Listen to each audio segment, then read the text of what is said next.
खरं तर भाजप ज्या पद्धतीनं या देशामध्ये गेल्या 10 वर्ष प्रचार करत होती की मोदीला पर्याय काय, पण एका तुमच्यातल्या आमच्यातल्या जनतेच्या मनातला नेता राहुल गांधी त्यांनी ज्या दिवशी निर्णय केला की कन्याकुमारी ते काश्मीर मी पदयात्रा करणार, ज्याप्रमाणे भय भीती केंद्रीय तपास यंत्रणेच्या माध्यमातून निर्माण करून जाती जातीमध्ये धर्माधर्मामध्ये वाद निर्माण करून या देशाला तोडण्याचं काम केंद्रातल्या तानाशा नरेंद्र मोदीच्या सरकारने सुरू केलं आणि त्याचं खरं उत्तर महात्मा गांधीच्या विचारांनी देण्याचा एक संकल्प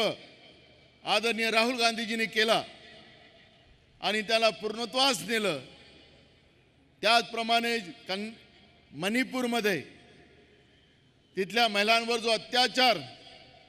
केंद्रामध्ये बसलेलं असलेलं धृतराष्ट्राचं सरकार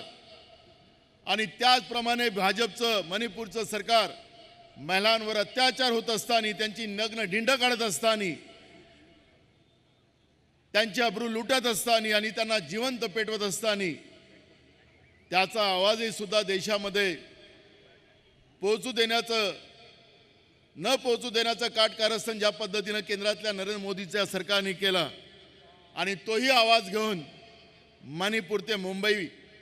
राहुल गांधीजींनी पदयात्रा सुरू केली आणि देशामध्ये एक वातावरणाची निर्मिती झाली। लोकांमध्ये हिम्मत आली की या देशाचं संविधान आणि लोकशाही वाचवायची असेल तर इंडिया आघाडी हाच एक